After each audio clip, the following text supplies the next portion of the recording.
Hello everyone, स्वागत आप सभी का passion of history YouTube channel पर। तो आज हम करने जा रहे हैं गोपाल कृष्ण गोखले के राजनीतिक विचार। और हाँ, इससे पहले मैं आपको एक बात बता दूं कि गोपाल कृष्ण गोखले का जीवन परिचय मैंने 3-4 दिन पहले करवा दिया था, लेकिन इसके राजनीतिक विचार में नहीं करवा पा रही थी क्योंकि मेरी तबीयत बहुत ज़्यादा ख़राब थी। मुझे जुकाम हो गया था बहुत ज़्यादा जोर का। उसके कारण जो है मैं ना तो बोल पा रही थी, मेरा मतलब आप ये मानो कि कंडीशन बहुत ज़्यादा ख़राब हो गई। तो आज कुछ बेटर फील हो रहा है, इसलिए मैं क्लास रिकॉर्ड कर रही हूँ। और जो मैंने बीच में क्लासेस डाली थी 2-3 दिन, तो वो मेरे पास जो है ना पहले से रिकॉर्डेड क्लासेस होती हैं। 3-4 मैं एक्स्ट्रा रखती हूँ, तब कहीं अगर मुझे कुछ काम हो या फिर कोई और काम हो जाए तो मैं उनको अपलोड कर सकूँ। तो मेरे पास वो क्लासेस पड़ी थी, इसलिए मैंने उनको अपलोड कर दिया क्योंकि मैं क्लासेस बना नहीं पा रही थी, रिकॉर्ड नहीं कर पा रही थी जुकाम के कारण। आज कुछ बेटर फील हो रहा है, शायद आपको मेरी आवाज़ से लग भी रहा होगा कि अभी तक भी पूरी तरह से मैं ठीक नहीं हुई हूँ। तो आज मैंने जैसे तैसे करके PDF तैयार थे, तो आज मैं क्लास रिकॉर्ड कर रही हूँ। तो आप प्लीज़ आप कमेंट करते तो आप समझने की कोशिश करें। अगर क्लास नहीं आ रही तो उसका कुछ ना कुछ रीज़न मिलेगा, वरना मुझे भी कोई मतलब इंटरेस्ट या कुछ अच्छा नहीं लगता कि हाँ बच्चे मेरी क्लास का वेट करें और मैं क्लास नहीं दे पा रही हूँ। तो अगर आप कोई लगता है कि हाँ मैडम क्लास नहीं करवा रही है, तो कहीं ना कोई ज़्यादा ही ज़रूरी रीज़न रहा होगा जिसके कारण मैं क्लास अपलोड नहीं कर पा रही हूँ।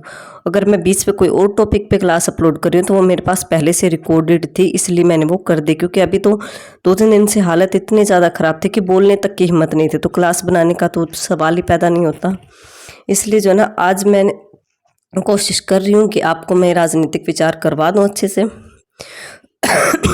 उम्मीद रहेगी कि आपको क्लास अच्छी लगेगी। गोपाल कृष्ण गोखले के राजनीतिक विचार। ब्रिटिश शासन संबंधी उनके क्या विचार थे, मतलब कि जो अंग्रेजों का भारत में शासन था उनके बारे में उनकी क्या सोच थी, उनका क्या मानना था। कि समकालीन उदारवादियों की भांति गोपाल कृष्ण गोखले को ब्रिटिश शासन को भारत के लिए वरदान मानते थे। अब ये तो हमने उनके जीवन परिचय में देख लिया था कि गोपाल कृष्ण गोखले जो थे वो कांग्रेस के उदारवादी नेताओं में थे, नरमपंथी नेताओं में थे, जो कि ब्रिटिश शासन को भारत के लिए अच्छा मानते थे। गोपाल कृष्ण गोखले का मानना था कि ब्रिटेन के साथ संपर्क बनाए रखने से भारतीयों का बौद्धिक विकास ज़्यादा होगा, मतलब मेंटली डेवलपमेंट ज़्यादा होगा, और उनका वैज्ञानिक दृष्टिकोण भी विकसित होगा। क्योंकि इंग्लैंड में जो है कहीं ना कहीं टेक्नोलॉजी भारत से ज़्यादा पहले आ गई थी, वहाँ वैज्ञानिक दृष्टिकोण उस समय ज़्यादा था, जिस कारण गोपाल कृष्ण गोखले को लगता था कि इंग्लैंड के जो अंग्रेज हैं इनके अंडर में रहकर काम करके जो भारतीय इनसे बहुत कुछ सीख सकते हैं। गोपाल कृष्ण गोखले भारत में अंग्रेजी शासन के प्रशंसक थे, मतलब अंग्रेजी शासन की प्रशंसा करते थे। वह पूरी तरह अंग्रेजी शासन को समाप्त करने के स्थान पर भारत में स्वायत्त शासन, स्वायत्त मतलब कि अंग्रेज जो है ये भारत में शासन करते रहे, लेकिन ये भारतीयों को भी अच्छा मौका दें, उनको अच्छे पदों पर नियुक्त करें, उनको अच्छी सैलरी दे, और प्रशासन में सरकार में भी जो है आधे भारतीयों की नियुक्ति करें, मतलब कि आधा आधा प्रशासन हो, आधा अंग्रेजों का है, आधे सरकार अंग्रेजों की है, तो आधी भारतीयों की हो। मतलब कि पूरी तरह भारतीयकरण भी ना हो और पूरी तरह अंग्रेजों की भी सरकार ना हो, भारतीयों को भी दबकर ना रहना पड़े, इनका गुलाम बनकर ना रहना पड़े। ये इनके पक्ष में थे कि हर जगह जो भारतीयों को अच्छा मौका मिलना चाहिए, उन्हें हर पद पर उनकी नियुक्ति होनी चाहिए, उन्हें बड़ी से बड़ी नौकरी में भी पेपर या एग्ज़ाम देने का मौका मिलना चाहिए, उन्हें सरकार में भी भागीदारी का मौका मिलना चाहिए।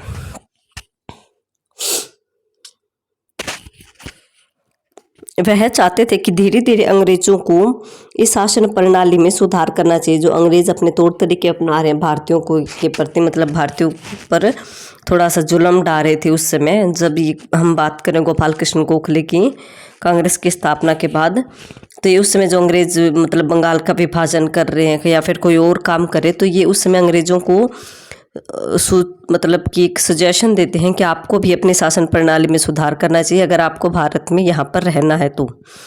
और इस शासन व्यवस्था में भारतीयों को अधिक भाग देना चाहिए, मतलब उनकी भारतीयों की भागीदारी होनी चाहिए। 1902 में अपने एक बजट भाषण में गोपाल कृष्ण गोखले ने कहा था कि आवश्यकता इस बात की है कि हमें यह महसूस कराया जाना चाहिए कि चाहे हमारी सरकार विदेशी लोगों की है, लेकिन इसकी भावना जो है वो राष्ट्रीय है। कि मतलब कि इन्होंने अपने एक बजट भाषण में अंग्रेजी सरकार को ये संदेश दिया था कि हमें यह महसूस करवाओ कि हाँ अंग्रेजी सरकार हमारी विदेशी है, लेकिन जो है इसमें राष्ट्रीय भावना जो है वो भारतीयों की ही है। मतलब कहीं ना कहीं आप अंग्रेज हो लेकिन आप हाँ यहाँ पर शासन करो, लेकिन आप इस तरह से शासन करो कि भारतीयों को आप विदेशी ना लगो, आप दूसरे ना लगो, और भारतीय जो आपको अपना ही मानने लगे, अपने ही देश का नागरिक मानने लगे। मतलब टोटली निचोड़ ये निकल कर आ रहा है पॉइंट का कि ये ब्रिटिश शासन के पक्ष में थे, ब्रिटिश शासन को अच्छा मानते थे, और ये इनका मानना था कि भारतीय अंग्रेज जो है वो भारतीय जो है वो अंग्रेज़ों के नीचे अंग्रेज़ों के साथ रहकर, नीचे नहीं साथ रहकर जो है सरकार में भी सहयोग करे और अन्य कामों में भी सहयोग करे। मतलब ये ब्रिटिश शासन को भारत के लिए अच्छा समझते थे। अब हमारा सेकंड पॉइंट है स्वदेशी की अवधारणा, मतलब अपने देश में बने हुए माल का प्रयोग करना। गोपाल कृष्ण गोखले यद्यपि अंग्रेजी शिक्षा से प्रभावित थे, तो वह व्यक्तिगत रूप से पूरी तरह भारतीय भी थे, क्योंकि उन्होंने भारत में जन्म लिया था। भारतीय वेशभूषा पहनते थे, भारत की भाषा बोलते थे और भारतीय संस्कृति के ही पुजारी थे। मतलब यहाँ के रीति रिवाजों को, तीज त्योहारों को मानते थे। साथ ही गोखले भारतीय और स्वदेशी के भी पुजारी थे। वे भारत में स्वदेशी आंदोलन के पूर्ण समर्थक थे। मतलब कि जो ये स्वदेशी का आंदोलन चला था बंगाल विभाजन के विरोध में कि स्वदेशी को अपनाओ, मतलब अपने देश में बने हुए माल को अपनाओ, अपने देश में बनी हुई उद्योगों या कारखानों में जो चीज़ें बनी हैं उन्हीं का ज़्यादा से ज़्यादा प्रयोग करो, बाहर के देशों जैसे इंग्लैंड से आए हुए माल का प्रयोग कम करो। तो इस स्वदेशी के पूरी तरह समर्थक थे, क्योंकि गोपाल कृष्ण गोखले चाहते थे कि भारत के लोग भारत में ही निर्मित वस्तुओं का उपयोग करें, भारत में बने हुए माल का प्रयोग करें। गोखले के शब्दों में कि स्वदेशी आंदोलन देशवासियों को देश के लिए बलिदान करने के स्वेच्छापूर्ण विचार का अभ्यस्त बनाता है। यह उन्हें देश के आर्थिक विकास में रुचि लेने के भी योग्य बनाता है, क्योंकि अगर देश में बने हुए माल का प्रयोग करेंगे तो आर्थिक विकास होगा, उद्योग और कारखाने ज़्यादा से ज़्यादा खोले जाएंगे और उनमें ज़्यादा से ज़्यादा लोगों को, मजदूरों को जो है काम मिलेगा, और यहाँ ज़्यादा से ज़्यादा हमारे देश का बना हुआ माल जो है हमारे बाज़ारों में बिकेगा और हमारे देश का पैसा हमारे देश में ही रहेगा, बाहर हमारे देश का पैसा नहीं जाएगा। तो इनका यही मानना था कि अपने देश में बने हुए माल का प्रयोग करो, ये इसके पूरी तरह से समर्थक थे। गोखले के लिए स्वदेशी का विचार एक राजनीतिक और नैतिक विचार ही नहीं था, इस विचार का आर्थिक पक्ष भी था। मतलब ये पैसे के हिसाब से भी, पैसे को ध्यान में रखकर भी सोच रहे थे, क्योंकि ये भारत को आर्थिक शोषण से मुक्त कराना चाहते थे कि जो भारत का पैसे के नाम पर शोषण हो रहा है, भारत में गरीबी बढ़ रही है, उससे भी भारतीयों को आज़ाद करवाना चाहते थे। और ये चाहते थे कि स्वदेशी के कारण जो है भारत में ही उद्योग धंधे पनपे, मतलब उद्योग धंधे भारत में ही खुले और भारतीयों को काम मिले यहाँ पर, और भारत की आर्थिक स्थिति सुधरे। तो इनका यही मानना था कि जो है आर्थिक पक्ष भी मजबूत होगा अगर हमारे देश का बना हुआ माल हमारे देश में ही बिकेगा। तो इनका स्वदेशी के बारे में ये विचारधारा थी जो कि मैंने आपको पढ़ा दी है। थर्ड पॉइंट हमारा है राष्ट्रीय एकता के, अपने देश की एकता के बारे में इनके क्या विचार थे। गोखले व्यक्तिगत रूप से एक अच्छे हिंदू थे, साथ ही वह यह भी मानते थे कि इस देश की उन्नति व प्रगति तभी संभव है जब भारत में रहने वाले सभी संप्रदायों, मतलब सभी धर्मों के लोग आपस में मिलजुल कर रहे, कि यहाँ पर रहने वाले जितने भी धर्मों के लोग हैं, हिंदू, मुस्लिम, ईसाई, सिख, सभी मिलजुल कर रहे। वह राष्ट्रीय एकता में विश्वास करते थे। अंग्रेजों द्वारा भारत में फूट डालो और शासन करो की नीति के विरोधी थे। डॉक्टर लक्ष्मण सिंह के शब्दों में गोखले की हिंदुओं एवं मुसलमानों से धार्मिक अपील थी, मतलब धार्मिक ये मान लो आप रिक्वेस्ट थी कि परस्पर, मतलब आपस में सहिष्णुता एवं आत्म संयम से काम लें तथा आपसी मतभेदों पर बल देने की बजाय परस्पर मैत्रीपूर्ण सहयोग की भावना पैदा करें। मतलब कि आपस में मिलजुल कर रहें, आपस में आत्म संयम से काम लें और आपस में मतभेद ना रखें। गोखले कहा करते थे कि हम सब भारतीय पहले हैं, हिंदू, मुस्लिम और ईसाई बाद में, मतलब धर्म बाद में आता है। सबसे पहले हमारा सबसे बड़ा धर्म है कि हम भारत में रहते हैं और हमें भारत में रहते हुए जो है आपस में लड़ना नहीं चाहिए, हमें एक दूसरे के साथ मिलकर रहना चाहिए। तो इनका राष्ट्रीय एकता के बारे में यही विचार था कि ये हिंदू मुस्लिम एकता के पूरी तरह से समर्थक थे। नेक्स्ट पॉइंट है साधन संबंधी विचार। साधन मतलब कि तौर तरीके संबंधी विचार। गोखले उग्रवादी साधनों में विश्वास नहीं रखते थे। जो हमने पढ़ा था कि कांग्रेस के उदारवादी और उग्रवादी दो नेता थे। तो उग्रवादी हिंसा और क्रांति में विश्वास रखते थे, लेकिन गोखले जो है वो उग्रवादी साधनों में विश्वास नहीं रखते थे। उन्हें संघर्ष का मार्ग पसंद नहीं था। उन्हें अंग्रेज़ों की न्यायप्रियता में पूरा विश्वास था। गोखले का वह कहते थे कि हमारी उचित मांगों को यदि हम संवैधानिक मतलब संविधान के नियमों के अनुसार और शांतिपूर्ण उपायों या तरीकों से अगर सरकार के सामने रखें तो जो अंग्रेजी सरकार है उसे हम जो है वो अंग्रेजी सरकार हमारी बातों को अवश्य मानेगी। इनका ये मानना था कि संविधान के नियमों के अनुसार अगर हम शांतिपूर्ण तरीके से अंग्रेजी सरकार के सामने हमारी डिमांड को रखें तो अंग्रेजी सरकार हमारी डिमांड को जो है वो ज़रूर पूरा करेगी।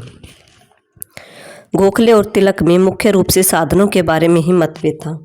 गोखले और एक बाल गंगाधर तिलक जो है ये काफ़ी बड़े नेता थे कांग्रेस के। तो इनमें जो है सबसे बड़ा मतभेद यही था इन साधनों के तौर तरीकों के बारे में, क्योंकि तिलक जो थे वो उग्रवादी नेता थे और गोखले जो है वो थे उदारवादी, ये नरम स्वभाव के नेता थे। तिलक मानते थे कि संवैधानिक और विनम्रतापूर्ण उपायों से कुछ नहीं होगा। उनकी दृष्टि से उग्रवादी साधनों का अपनाया जाना आवश्यक है। ये तो तिलक का मानना था कि जो ये सरकार है वो संवैधानिक और विनम्रतापूर्ण उपायों से हमारा भला कभी नहीं करेगी। हमें उग्रवादी साधनों को ही अपनाना चाहिए, हमें क्रांति करनी चाहिए, हमें इनका विरोध करना चाहिए, हमें इनके दफ्तरों में काम नहीं करना चाहिए, हमें इनके पदों को छोड़ देना चाहिए, इनकी नौकरी छोड़ देनी चाहिए, इनका सामान जो है वो इनके देश से बना हुआ माल है उनको खरीदना छोड़ देना चाहिए। इनका तो ऐसा मानना था। जबकि गोपाल कृष्ण गोखले जो थे उनका मानना था कि हमें सरकार के साथ जो है रिक्वेस्ट करनी चाहिए, उनको प्रार्थना पत्र भेजकर उनसे जो है प्रार्थना के माध्यम से जो है हमें अपनी मांगों को उनके सामने रखना चाहिए और अंग्रेजी सरकार हमारी मांगों को अवश्य पूरा करेगी। इनकी ऐसी सोच थी। तो साधन के बारे में या तौर तरीके आप इनके बारे में इनके विचार देख लीजिएगा कि किन तौर तरीकों में विश्वास रखते थे।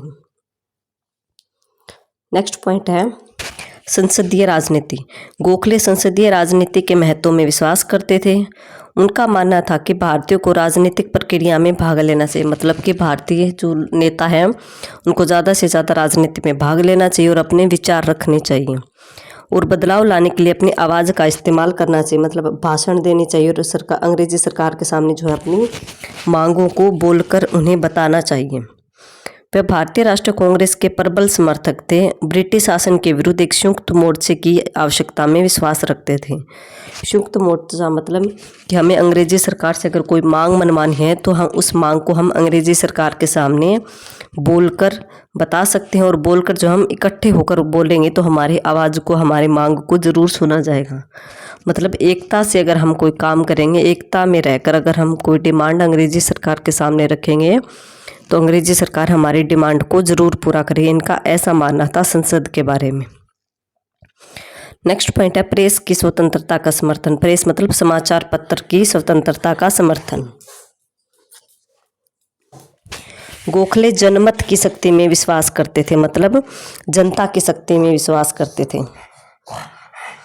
उनका मानना था कि भारतीयों को अपने विचार और राय व्यक्त करने के लिए कि भारतीय जो जनता है उनको अपने विचार और अपनी राय मतलब अपने सुझाव देने के लिए जो है मीडिया और सार्वजनिक मंचों का उपयोग करना चाहिए, कि मीडिया में ज़्यादा से ज़्यादा अपनी बातों को रखें भाषणों के माध्यम से, और जो सार्वजनिक मंच है मतलब जहाँ सभाएं होती है वहाँ पर नेता भाषण देते तो वहाँ पर जो अपनी मांगों को अपने विचारों को जो सुधार हम चाहते हैं उनको हमें जनता तक या फिर सरकार तक पहुँचाने की कोशिश करनी चाहिए।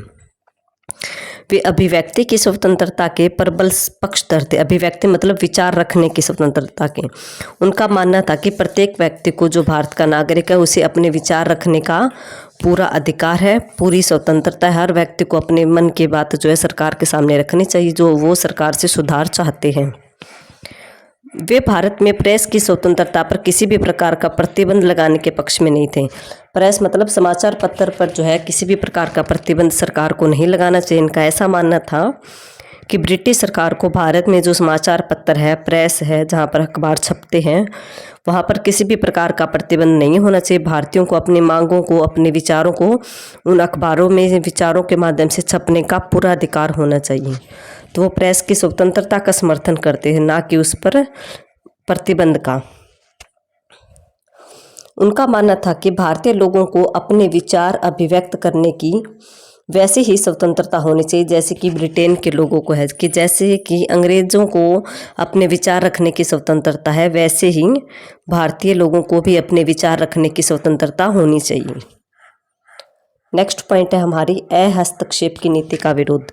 हस्तक्षेप मतलब किसी चीज़ में हस्तक्षेप नहीं करना, तो ये विरोध करते थे। इनका मानना था कि अंग्रेजी सरकार का हमारे हर एक काम में, प्रत्येक काम में जो है हस्तक्षेप होना चाहिए। गोपाल कृष्ण गोखले व्यक्ति के संपत्ति के अधिकार के समर्थक थे, क्योंकि वे संपत्ति मतलब कि जो एक इंसान की संपत्ति होती है, उसकी धन दौलत, उसकी ज़मीन होती है, संपत्ति को व्यक्ति के लिए उपयोगी और उसके विकास में सहायक मानते थे। व्यापार तथा औद्योगिक क्षेत्र में सरकार के हस्तक्षेप को आवश्यक मानते थे। उनका मानना था कि सरकार के हस्तक्षेप की नीति के चलते देश में दस्तकारी उद्योगों को बहुत हानि पहुंचती और कृषि पर अच्छा प्रभाव नहीं पड़ रहा। हस्तक्षेप यहाँ पे हस्तक्षेप आएगा, हस्तक्षेप को आवश्यक मानते थे। तो इनका टोटली कहने का मतलब ये है कि हमारे भारत में जो भी उद्योग धंधे लगे हुए हैं या फिर कृषि के लिए कोई काम हो रहा है तो वहाँ पर सरकार को हस्तक्षेप करना चाहिए, सरकार को भाग लेना चाहिए, सरकार को उनके लिए कुछ काम करना चाहिए, उनके लिए नई नई योजनाएं निकालनी चाहिए, जिस कारण जो है उद्योग धंधे पनप सकें और कृषि का भी विकास हो सके ज़्यादा से ज़्यादा। इसलिए इनका मानना था कि इन दोनों क्षेत्रों मतलब कृषि और उद्योग जो है उनकी उन्नति के लिए ज़रूरी है कि सरकार हस्तक्षेप की नीति को त्याग दे और वहाँ पर हस्तक्षेप करे और नवीन उद्योगों को सुरक्षा प्रदान करे, ताकि देश जो है वो तरक्की कर सके उद्योग धंधों के माध्यम से और देश की आर्थिक स्थिति भी अच्छी हो सके। इसलिए ये सरकार के हस्तक्षेप को आवश्यक मानते थे कि सरकार को हर जगह जो है हस्तक्षेप करना चाहिए। नेक्स्ट पॉइंट है शक्तियों के केंद्रीकरण का विरोध। अब सबसे पहले केंद्रीकरण और विकेंद्रीकरण, इन दोनों में आपको फ़र्क पता होना चाहिए। केंद्रीयकरण का अर्थ होता है शक्ति का एक इंसान के हाथ में सारी पावर होना। विकेंद्रीकरण का होता है कि शक्ति का अलग अलग हाथों में, अलग अलग व्यक्तियों में उस पावर का बंटा होना। तो ये केंद्रीकरण का विरोध कर रहे हैं कि एक इंसान के हाथ में या फिर सरकार में जो एक व्यक्ति है शक्तिशाली है, उसके हाथ में सारी शक्ति नहीं होनी चाहिए, बल्कि शक्ति जो है वो अलग अलग पद पे जो नेता बैठे हैं उन सभी के हाथों में पावर होनी चाहिए।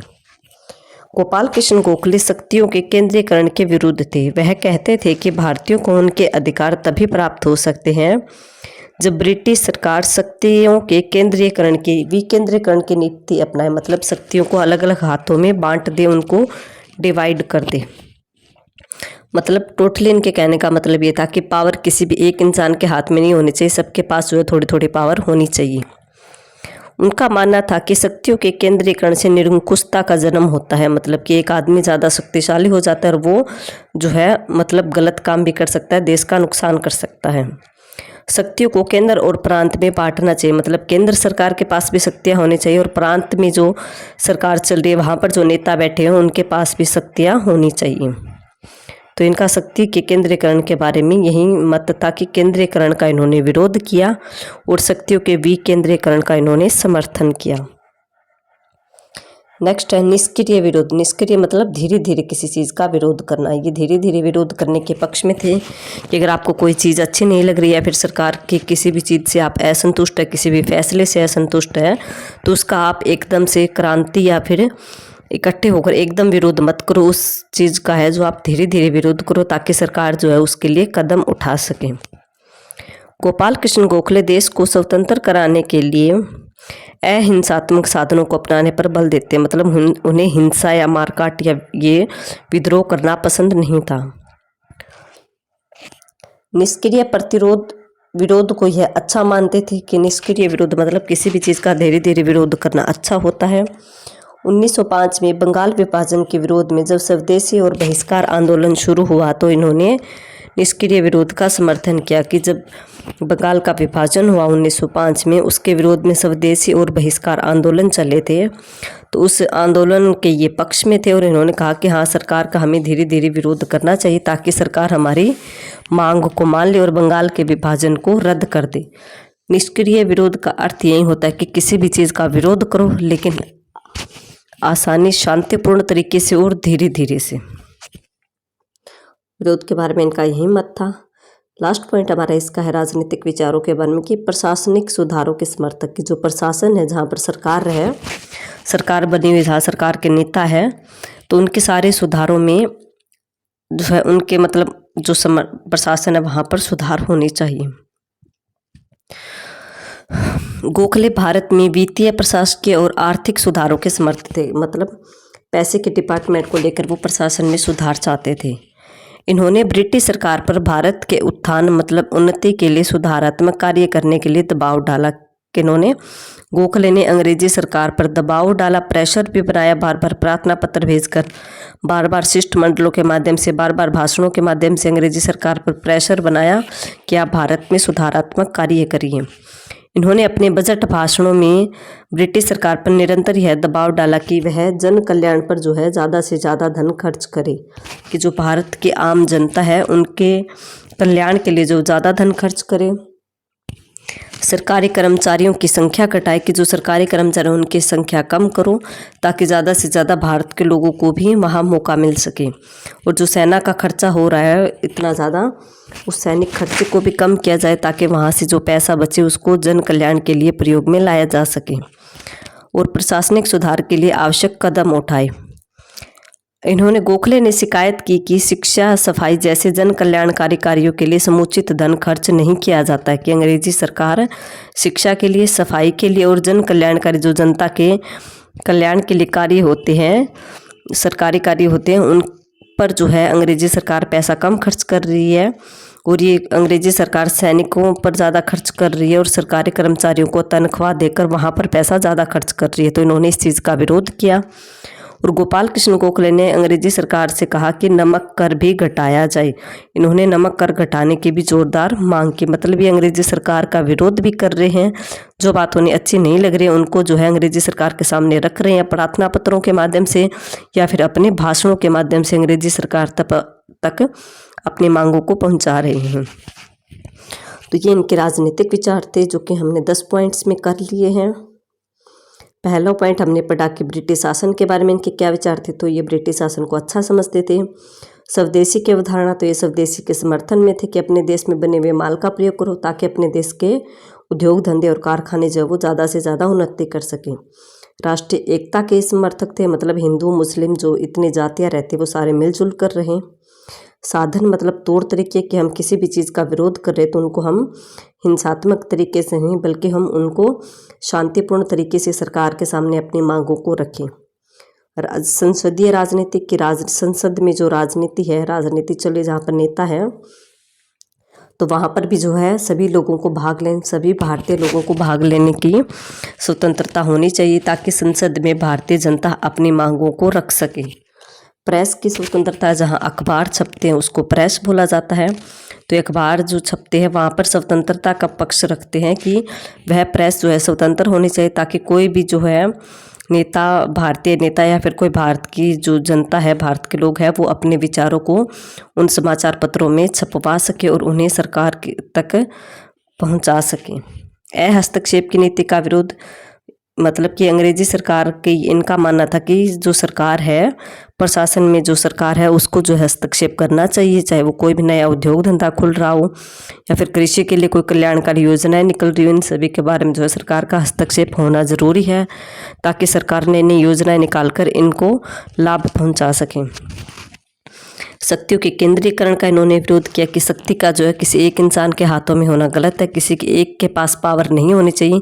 ऐसा नहीं होना चाहिए कि केंद्र के पास सारे के सारे पावर हो और प्रांत और जिलों के में है इनके पास कोई भी शक्ति ना हो, इनके हाथ में कुछ भी शक्ति या पावर ना हो। तो इनका मानना था कि केंद्र को भी पावर होनी चाहिए, प्रांतों को भी पावर होनी चाहिए और जो जिले तहसील यहाँ पर जो नेता बैठते हैं, यहाँ पर जो जॉब लगे हुए हैं, उनके हाथ में भी शक्ति होनी चाहिए ताकि शक्ति बंटी रहे। निष्क्रिय विरोध का इन्होंने समर्थन किया कि जो किसी भी चीज़ का हम विरोध कर रहे हैं अंग्रेजी सरकार के खिलाफ तो उसका हम धीरे धीरे विरोध करें।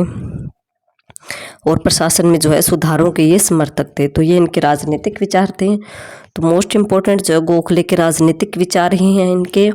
सामाजिक और आर्थिक विचार कुछ अलग से करने की ज़रूरत नहीं है, क्योंकि जो है समाज में इन्होंने इतना ज़्यादा मतलब जो भी किया तो इन्होंने इन्हीं चीज़ों का ही विरोध किया। जो देखते हैं उनकी जाति प्रथा का इन्होंने विरोध किया और हिंदू मुस्लिम एकता का इन्होंने समर्थन किया, और जो समाज में बुराइयां थी इनका विरोध किया, जैसे कि बाल विवाह, विधवा विवाह। तो ये तो कॉमन सी सेंस है, कॉमन से पॉइंट जो कि हर नेता, जो अच्छा नेता होता है वो इनका विरोध करता है, और कुछ अच्छी चीज़ें होती हैं उनका वो समर्थन करता है। तो इनके अलग से करने की ज़रूरत नहीं है।